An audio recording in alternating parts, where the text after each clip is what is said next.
اعوذ باللہ من الشیطان الرجیم بسم اللہ الرحمن الرحیم سورہ آل عمران آیت نمبر 179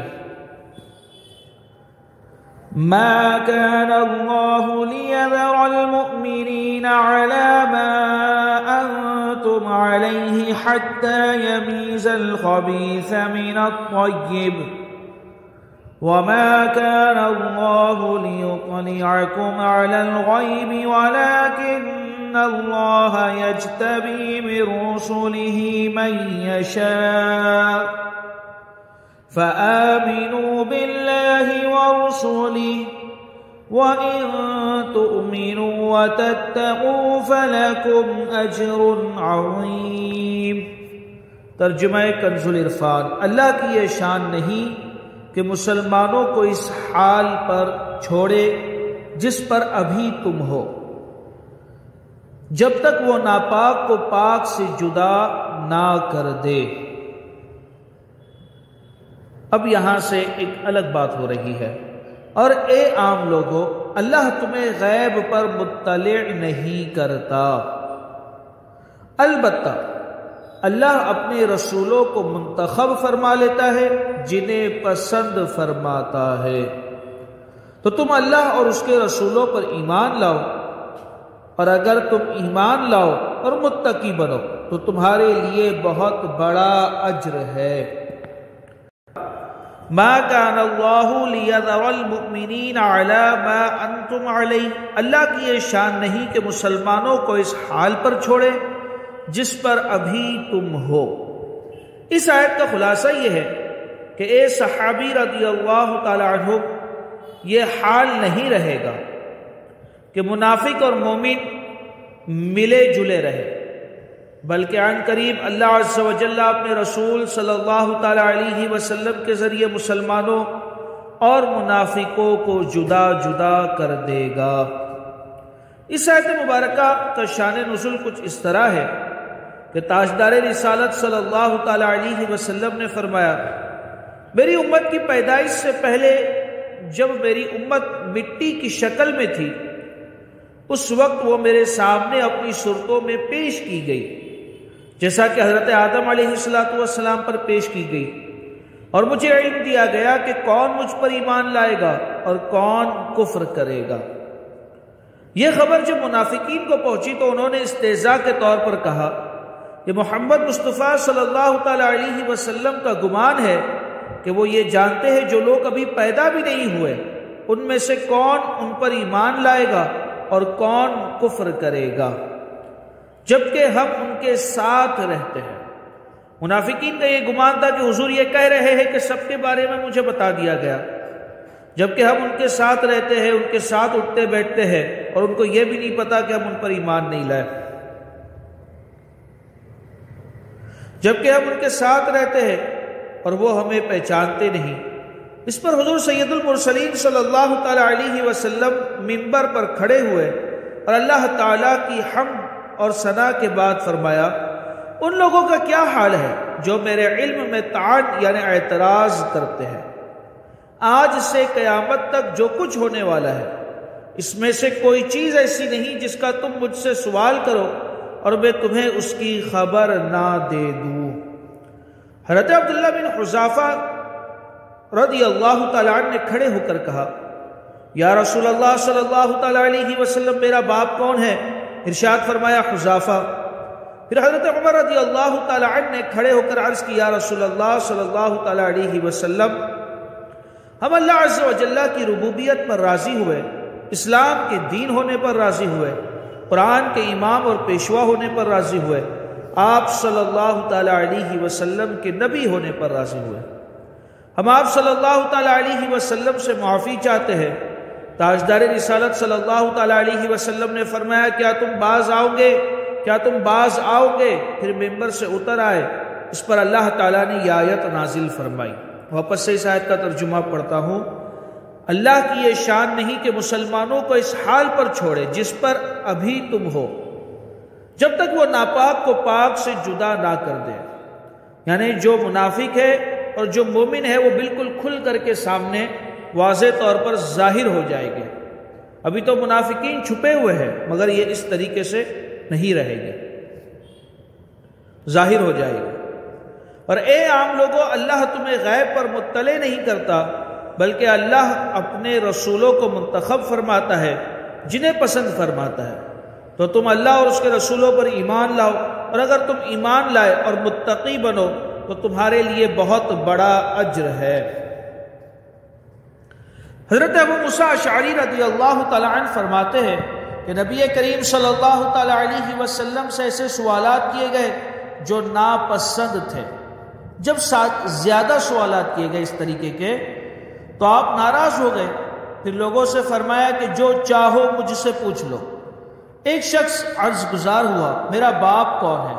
ارشاد فرمایا تمہارا باپ حذیفہ ہے۔ پھر دوسرا آدمی کھڑا ہوا اور عرض گزار ہوا، یا رسول اللہ صلی اللہ تعالیٰ علیہ وسلم میرا باپ کون ہے؟ ارشاد فرمایا سالم مولا شیبہ ہے۔ جب حضرت عمر فاروق رضی اللہ تعالیٰ عنہ نے آپ صلی اللہ تعالیٰ علیہ وسلم کے چہرے انور کی حالت دیکھی تو عرض کی، یا رسول اللہ صلی اللہ تعالیٰ علیہ وسلم ہم اللہ عز و جل کی طرف توبہ کرتے ہیں۔ دوسری روایت یوں ہے کہ حضرت انس بن مالک رضی اللہ تعالیٰ عنہ فرماتے ہیں کہ سورج ڈھلنے پر رسول اللہ صلی اللہ تعالیٰ علیہ وسلم باہر تشریف لائے اور نماز ظہر پڑھی، پھر ممبر پر کھڑے ہو کر قیامت کا ذکر کیا اور بتایا کہ اس میں بڑے بڑے امور ہیں۔ پھر فرمایا جو کسی چیز کے بارے میں مجھ سے پوچھنا چاہتا ہو تم پوچھ لے، اور تم مجھ سے کسی چیز کے بارے میں نہیں پوچھو گے مگر میں تمہیں اسی جگہ بتا دوں، اور تم مجھ سے کسی چیز کے بارے میں نہیں پوچھو گے مگر میں تمہیں اسی جگہ بتا دوں گا۔ بس لوگ بہت زیادہ روئے اور آپ صلی اللہ تعالیٰ علیہ وسلم بار بار فرماتے رہے کہ مجھ سے پوچھ لو۔ حضرت عبداللہ بن حذیفہ سہمی رضی اللہ تعالیٰ عنہ کھڑے ہو کر عرض گزار ہوئے، میرا باپ کون ہے؟ ارشاد فرمایا تمہارا باپ حذیفہ ہے۔ پھر آپ صلی اللہ تعالیٰ علیہ وسلم بار بار فرماتے رہے کہ مجھ سے پوچھ لو۔ حضرت عمر فاروق رضی اللہ تعالیٰ عنہ گھٹنوں کے بل ہو کر عرض گزار ہوئے، ہم اللہ تعالیٰ کے رب ہونے، اسلام کے دین ہونے اور محمد مصطفیٰ صلی اللہ تعالیٰ علیہ وسلم کے نبی ہونے پر راضی ہیں۔ حضور اقدس صلی اللہ تعالیٰ علیہ وسلم خاموش ہو گئے، پھر فرمایا ابھی مجھ پر جنت اور جہنم اس دیوار کے گوشے میں پیش کی گئی، میں نے ایسی بھلی اور بری چیز نہیں دیکھی۔ جنت جیسی بھلی چیز اور جہنم جیسی بری چیز میں نے نہیں دیکھی۔ یہ تین مختلف روایت تھی۔ پہلی روایت کا مضمون تھوڑا الگ تھا، دوسری میں یہ تھا کہ اور تیسری میں کچھ چیزیں الگ تھی، باقی باتیں ملتی جلتی تھی، حاصل کلام تینوں کا یکساں تھا۔ ان احادیث سے ثابت ہوا کہ سرکار عالی وقار صلی اللہ تعالیٰ علیہ وسلم کو قیامت تک کی تمام چیزوں کا علم عطا فرمایا گیا، اور یہ بھی معلوم ہوا کہ حضور اکرم صلی اللہ تعالیٰ علیہ وسلم کے علم غیب میں اعتراض کرنا منافقین کا طریقہ ہے۔ آیت میں فرمایا گیا کہ اے عام لوگوں، اللہ عز و جل تمہیں غیب پر مطلع نہیں کرتا، البتہ اللہ عز و جل اپنے رسولوں کو منتخب فرما لیتا ہے اور ان برگزیدہ رسولوں کو غیب کا علم دیتا ہے، اور سید الانبیاء حبیب خدا صلی اللہ تعالیٰ علیہ وسلم رسولوں میں سب سے افضل اور اعلیٰ ہے، انہیں سب سے بڑھ کر غیب کا علم عطا فرمایا گیا۔ اس آیت سے اور اس کے سوا بکثرت آیات اور احادیث سے ثابت ہے کہ اللہ تعالیٰ نے سلطان دو جہان صلی اللہ تعالیٰ علیہ وسلم کو غیب کے علوم عطا فرمائے، اور غیبوں کا علم آپ صلی اللہ تعالیٰ علیہ وسلم کا معجزہ ہے۔ آیت کے آخر میں فرمایا گیا اے لوگوں، تمہیں غیب کا علم نہیں دیا جاتا، تمہارا کام یہ ہے کہ اللہ عز و جل اور اس کے رسولوں پر ایمان لاؤ، جس میں یہ بات بھی داخل ہے کہ اس بات کی تصدیق کرو کہ اللہ تعالیٰ اپنے برگزیدہ رسولوں کو غیب پر مطلع کیا ہے۔ علم غیب سے متعلق 10 احادیث۔ حضرت معاذ بن جبل رضی اللہ تعالیٰ عنہ سے روایت ہے کہ حضور اقدس صلی اللہ تعالیٰ علیہ وسلم نے ارشاد فرمایا، میں نے اپنے رب عز و جل کو دیکھا، اس نے اپنا دست قدرت میرے کندھوں کے درمیان رکھا، میرے سینے میں اس کی ٹھنڈک محسوس ہوئی، اسی وقت ہر چیز مجھ پر روشن ہو گئی اور میں نے سب کچھ پہچان لیا۔ پہلی حدیث۔ دوسری حدیث ترمذی شریف کی ہے، سنن ترمذی میں ہے کہ حضرت عبداللہ بن عباس رضی اللہ تعالیٰ عنہما سے مروی ہے، روایت میں ہے کہ جو کچھ آسمانوں اور زمین میں ہے سب میرے علم میں آ گیا۔ نمبر 3، حضرت عبداللہ بن عمر رضی اللہ تعالیٰ عنہما سے روایت ہے کہ تاجدار رسالت صلی اللہ تعالیٰ علیہ وسلم نے ارشاد فرمایا، بے شک میرے سامنے اللہ عز و جل نے دنیا اٹھا لی ہے اور میں اسے اور جو کچھ اس میں قیامت تک ہونے والا ہے سب کچھ ایسے دیکھ رہا ہوں جیسے اپنی ہتھیلی کو دیکھ رہا ہوں۔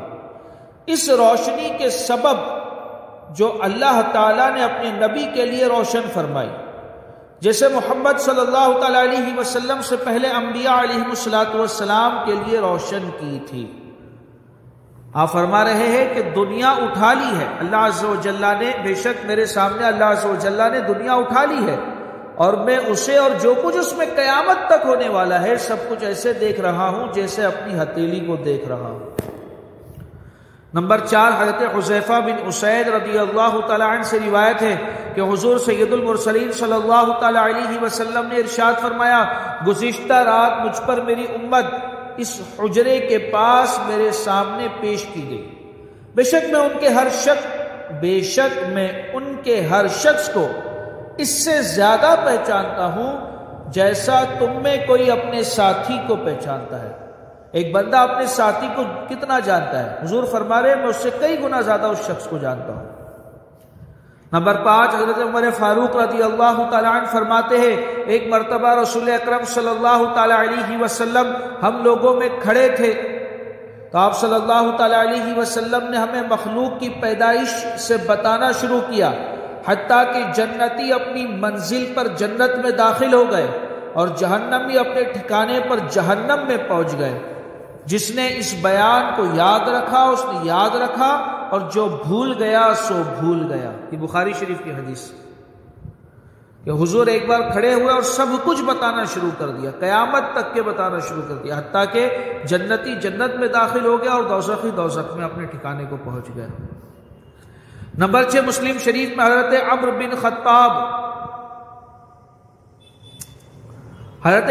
اخطب مسلم شریف میں حضرت عمرو بن اخطب انصاری رضی اللہ تعالیٰ عنہ سے روایت ہے کہ ایک دن حضور اقدس صلی اللہ تعالیٰ علیہ وسلم نے نماز فجر سے غروب آفتاب تک خطبہ ارشاد فرمایا۔ نماز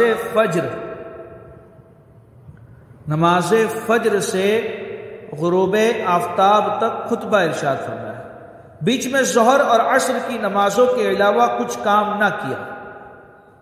فجر سے خطبہ شروع ہوا غروب آفتاب تک، بیچ میں ظہر اور عصر کی نمازوں کے علاوہ کچھ کام نہ کیا، اس میں وہ سب کچھ ہم سے بیان فرما دیا جو کچھ قیامت تک ہونے والا تھا، اور ہم میں زیادہ علم والا وہ ہے جسے زیادہ یاد رہا، جس نے زیادہ یاد رکھا، جو زیادہ یاد رکھ سکا وہ ہم میں زیادہ علم والا ہے۔ حضرت انس رضی اللہ تعالیٰ عنہ فرماتے ہیں کہ تاجدار رسالت صلی اللہ تعالیٰ علیہ وسلم احد پہاڑ پر تشریف لے گئے اور آپ صلی اللہ تعالیٰ علیہ وسلم کے ساتھ ابو بکر اور عمر اور عثمان رضی اللہ تعالیٰ عنہم بھی تھے۔ ناگہاں پہاڑ لرزنے لگا تو آپ صلی اللہ تعالیٰ علیہ وسلم نے اسے فرمایا، اے احد ٹھہر جا کہ تجھ پر ایک نبی اور ایک صدیق اور 2 شہید ہے۔ ابھی حضرت عمر فاروق زندہ ہے آپ کے ساتھ ہے، حضرت عثمان غنی زندہ ہے آپ کے ساتھ ہے، اب پہلے ہی بتا دیے کہ ایک صدیق اور 2 شہید ہیں۔ حضرت عمر فاروق رضی اللہ تعالیٰ عنہ فرماتے ہیں کہ غزوہ بدر سے ایک دن پہلے نبی اکرم صلی اللہ تعالیٰ علیہ وسلم نے ہمیں اہل بدر کے گرنے یعنی مرنے کی جگہ دکھائی اور فرمایا کل فلاں شخص کے گرنے یعنی مرنے کی یہ جگہ ہے۔ حضرت عمر رضی اللہ تعالیٰ عنہ فرماتے ہیں اس ذات کی قسم جس نے حضور صلی اللہ تعالیٰ علیہ وسلم کو حق کے ساتھ مبعوث فرمایا، جو نشان رسول اللہ صلی اللہ تعالیٰ علیہ وسلم نے جس کے لیے لگایا تھا وہ اسی پر گرا، جہاں حضور نے بتا دیا کہ اس نے یہیں گرنا ہے مرنا ہے وہ وہیں پر گرا اور مرا۔ نمبر 9، حضرت عبداللہ بن عباس رضی اللہ تعالیٰ عنہما فرماتے ہیں کہ سرکار رسالت صلی اللہ تعالی علیہ وسلم 2 ایسی قبروں کے پاس سے گزرے جن میں عذاب ہو رہا تھا، تو ارشاد فرمایا انہیں عذاب ہو رہا ہے اور ان کو عذاب کسی ایسی شے کی وجہ سے نہیں دیا جا رہا جس سے بچنا بہت مشکل ہو۔ ایک تو پیشاب کی چھینٹوں سے نہیں بچتا تھا اور دوسرا چغلی کیا کرتا تھا۔ نمبر 10، حضرت عبداللہ بن مسعود رضی اللہ تعالیٰ عنہ فرماتے ہیں صلح حدیبیہ سے واپسی پر ایک جگہ حضور اقدس صلی اللہ تعالیٰ علیہ وسلم اور صحابہ اکرام رضی اللہ تعالیٰ عنہم کے اونٹ منتشر ہو گئے، انہیں بکھر گئے، دور چلے گئے، سب اپنے اپنے اونٹ واپس لے آئے، لیکن حضور اقدس صلی اللہ تعالیٰ علیہ وسلم کی اونٹنی نہ ملی۔ آپ صلی اللہ تعالیٰ علیہ وسلم نے مجھ سے ارشاد فرمایا کہ وہاں سے اونٹنی لے آؤ۔ حضور کی اونٹنی نہ ملی، حضور فرما رہے ہیں کہ جاؤ وہاں سے میری اونٹنی لے آؤ۔ تو میں نے اونٹنی کو اسی حال میں پکڑ لیا جیسا مجھ سے رسول اللہ صلی اللہ تعالیٰ علیہ وسلم نے فرمایا تھا۔ تو یہ 10 احادیث مبارکہ ہم نے سنے جو حضور صلی اللہ تعالیٰ علیہ وسلم کے علم غیب پر دلالت کرتی ہے، اور ہم نے آیت مبارکہ کے اندر بھی پڑھے کہ اللہ تبارک و تعالیٰ اپنی چنندہ رسولوں میں سے جسے چاہتا ہے علم غیب عطا فرماتا ہے۔